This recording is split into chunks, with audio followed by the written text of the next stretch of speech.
Aqui estamos para seguirmos com a leitura deste interessante livro, A Vida no Outro Mundo, de Caibar Schutel. O passamento ou desprendimento do espírito do corpo. Esta obra ressentir-se-á de grande lição se por ignorância ou por zelo extremo em pretendermos enunciar ideias novas, não incluíssemos nessas páginas o introito, a segunda parte de O Céu e Inferno de Allan Kardec, no qual o mestre, em lógica admirável e singular concisão, esclarece o processo que denominamos morte e que o Espiritismo, com justa razão, chamou de desencarnação. Estas poucas páginas, que deliberamos incluir como parte integrante deste livro, constituem um dos grandes capítulos do Espiritismo, ciência nova que aborda com admirável proficiência a vida, quer na sua forma externa, visível, que afeta os sentidos humanos, quer em sua modelação, para nós subjetiva, interna, em seu não menos emocionantes, que exaltam, não a fé que vê, mas a mais aperfeiçoada, a mais emotiva, a fé que sente. Sem outras considerações que só poderiam empanar a luz que ressalta dos ensinamentos convincentes de um dos maiores representantes do Paracleto, prometido por Jesus para nos ensinar todas as coisas. João 14, 26. Damos a palavra ao ínclito codificador da doutrina dos espíritos, o grande missionário lionês, perfeita personificação da ressurreição e da vida. A certeza da vida futura não exclui as apreensões quanto à passagem desta para outra vida. Há muita gente que teme não a morte em si, mas o momento da transição. Sofremos ou não essa passagem? Por isso se inquietam, e com razão, visto que ninguém foge à lei fatal dessa transição. Podemos dispensar-nos de uma viagem neste mundo, menos essa. Ricos e pobres devem todos fazê-la, e por dolorosa que seja a franquia, nem posição, nem fortuna poderiam suavizá-la. Vendo-se a calma de alguns moribundos e as convulsões terríveis de outros, pode-se previamente julgar que as sensações experimentadas nem sempre são as mesmas. Quem poderá, no entanto, esclarecer-nos a tal respeito? Quem nos descreverá o fenômeno fisiológico da separação entre o corpo e o espírito? Quem nos contará as impressões nesse instante supremo, quando a ciência e a religião se calam? E calam-se porque lhes falta o conhecimento das leis que regem as relações entre o espírito e a matéria, parando uma nos umbrais da vida espiritual e a outra nos da vida material. O espiritismo é o traço de união entre ambas e só ele pode dizer-nos como se opera a transição, quer pelas noções mais positivas da natureza da alma, quer pela descrição dos que deixaram este mundo. O conhecimento do laço fluídico que une o espírito ao corpo é a chave desse e de muitos outros fenômenos. A insensibilidade da matéria inerte é um fato, e só a alma tem a seguir uma explicação. Só a alma experimenta a sensação de dor e de prazer.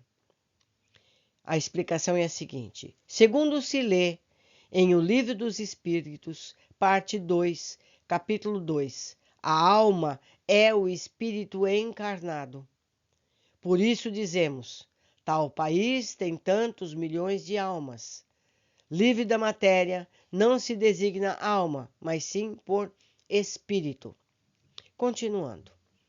A desagregação repercute na alma que, por tal motivo, recebe uma impressão mais ou menos dolorosa. É a alma e não o corpo que sofre, pois este não é mais que um instrumento da dor. Aquela é o paciente. Após a morte, separado o espírito, o corpo pode ser impunemente mutilado, que nada sentirá, porquanto que aquela, por isolada, nada experimenta da destruição orgânica. O espírito tem sensações próprias, cuja fonte não reside na matéria tangível. O perispírito é o envoltório do espírito e não se separa dele nem antes nem depois da morte. Forma com ele uma só entidade e nem mesmo se pode conceber um sem o outro. O perispírito é como se fosse o corpo do espírito. Percebem? Durante a vida, o fluido perispiritual penetra o corpo em todas as suas partes e serve de veículo às sensações físicas da alma, do mesmo modo como esta, por seu intermédio, atua sobre o corpo e dirige-lhe os movimentos. A extinção da vida orgânica, ou seja, do corpo, que nos serve de veículo, acarreta a separação do espírito, em consequência do rompimento do laço fluídico que o une ao corpo, mas essa separação não é brusca. Vou eu agora exemplificar. Quando da encarnação, o perispírito do novo ser, do novo bebê, que será um bebê, se une e formam um grupo coeso. O perispírito se une ao futuro corpo físico e eles se desenvolvem. Esse perispírito tem milhares de fios que unidos formam um cordão mais grosso. Cada fiozinho desse é ligado às células do corpo físico. No desencarne, esses fiozinhos vão sendo desligados. Por isso que muitas pessoas vão tendo falência renal e falências sucessivas, ou seja, os fiozinhos estão sendo desligados para que finalmente ocorra a separação desse perispírito do corpo de carne. Então, lentamente isso ocorre. Não é brusco, nem mesmo nas mortes traumáticas. E essa separação é mais lenta. É por isso que se recomenda que nos casos de cremação se espere 72 horas, porque é preciso um tempo para que todos esses fios sejam desligados e o espírito possa finalmente estar livre do corpo físico. Eu acho que eu expliquei bem tudo. Qualquer coisa, tem aí meu e-mail, a gente pode conversar mais e mesmo na área de comentários aqui do YouTube, podem deixar mensagens que eu respondo a todas. Continuando. O fluido perispiritual só pouco a pouco se desprende de todos os órgãos, de sorte que a separação só é completa e absoluta quando não mais reste um átomo de perispírito ligado às moléculas do corpo. A sensação dolorosa da alma por ocasião da morte está na razão direta da soma de pontos de contato existentes entre o corpo e o perispírito, e por conseguinte também da maior ou menor dificuldade que apresenta o rompimento. E mais uma vez eu intervenho aqui. Quanto mais a pessoa, o indivíduo, é apegado à matéria, mais difícil é essa separação. Então, aquelas pessoas que não são egoístas, as pessoas que facilmente se desligam de seus bens materiais, naturalmente ela também vai se desapegar de seu corpo físico. Então, meus amigos, devemos já ir treinando esse desapego das coisas. Não é verdade? A minha roupa, minha casa, meu carro, meu filho, meu marido, minha esposa. Tudo isso é temporário. Todas essas coisas servem durante a nossa estada aqui na Terra. Nós não vamos precisar de nada disso. Então vamos treinando o desapego, porque disso depende a nossa facilidade em nos desapegarmos do nosso próprio corpo, que nos serve apenas como veículo transitório durante o tempo que nós estamos na Terra, para podermos andar, nos alimentar, trabalhar, viver, ter contato físico, certo? Vamos continuando. Estabeleçamos, em primeiro lugar, e como princípio, os 4 seguintes casos, que podemos reputar situações extremas, dentre de cujos limites há uma infinidade de variantes.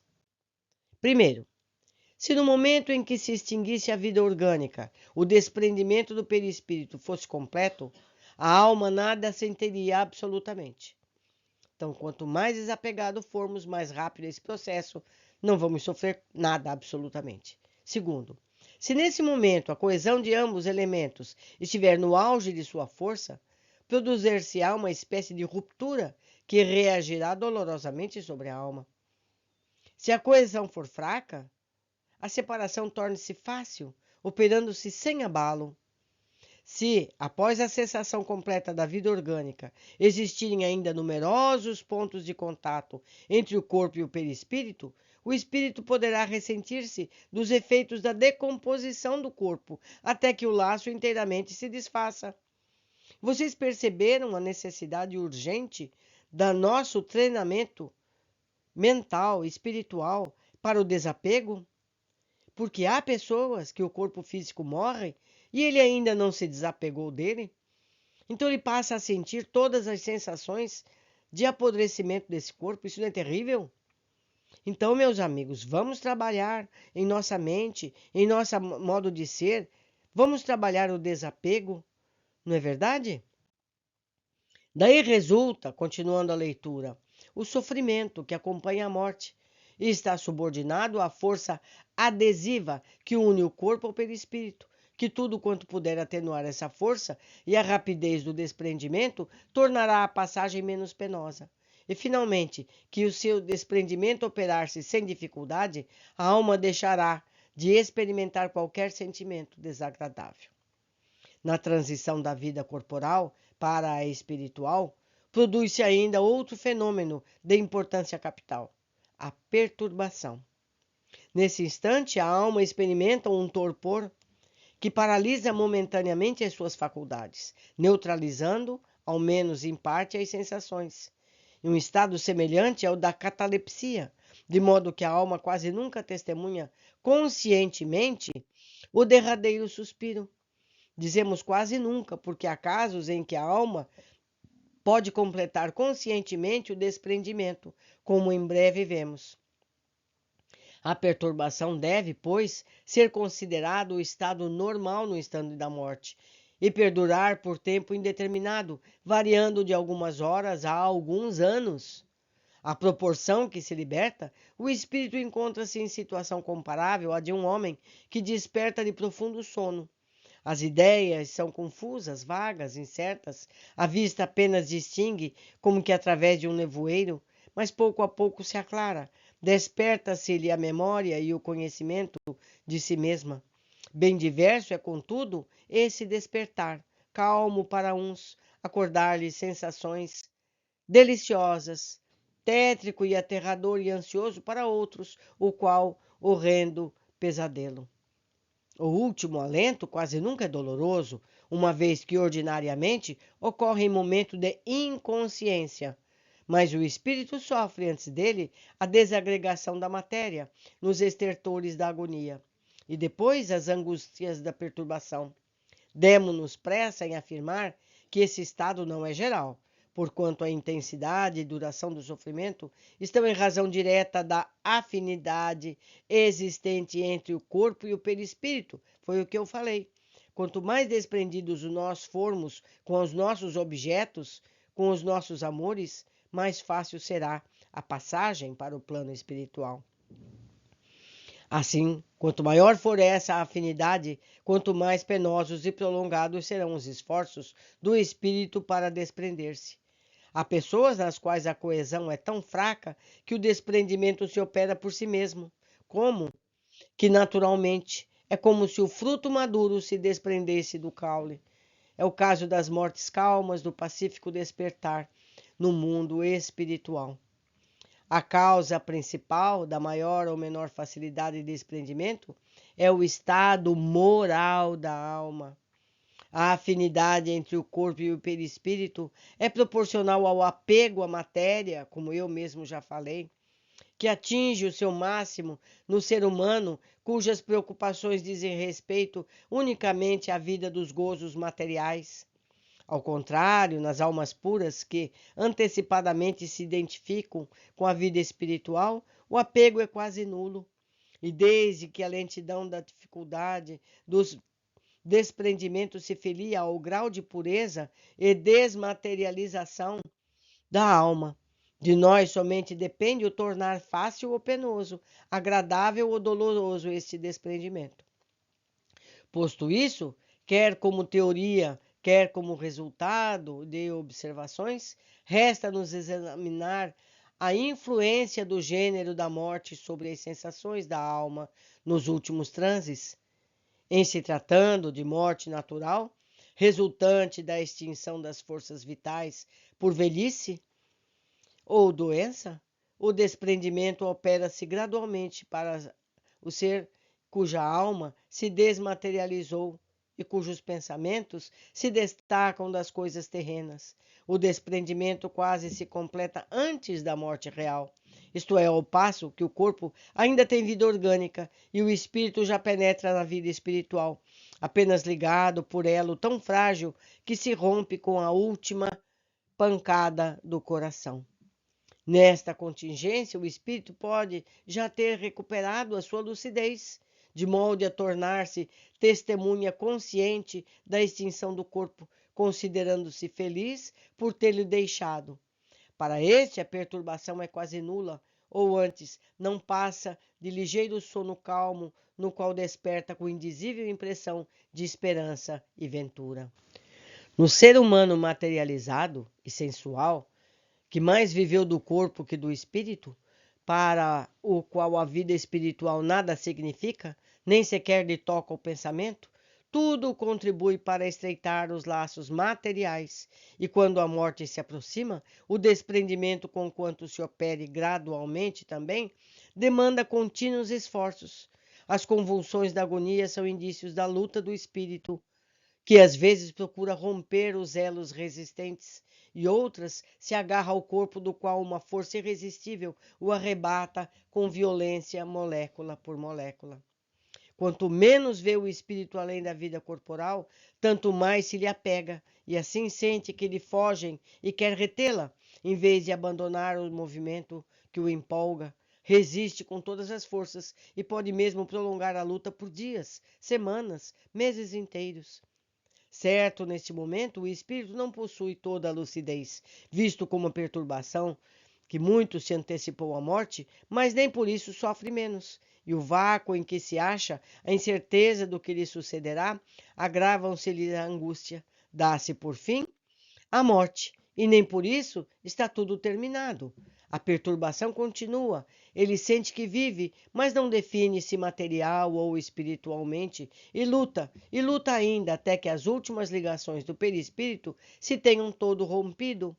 A morte, após termo a moléstia efetiva, porém, não lhe sustou as consequências, e enquanto existirem pontos de contato do perispírito com o corpo, o espírito se ressentirá e sofrerá com as suas impressões. Quão difere a situação do espírito desmaterializado, mesmo nas enfermidades mais cruéis. Sendo frágeis os laços fluídicos que o prendem ao corpo, desfazem-se suavemente, depois da confiança do futuro entrevisto em pensamento ou na realidade, como sucede algumas vezes. Falou-a encarar a morte qual redenção. E, as suas consequências como prova, adivino-lhe daí uma calma resignada que lhe ameniza o sofrimento. Após a morte, rotos os laços, nenhuma só reação dolorosa existe que o afete.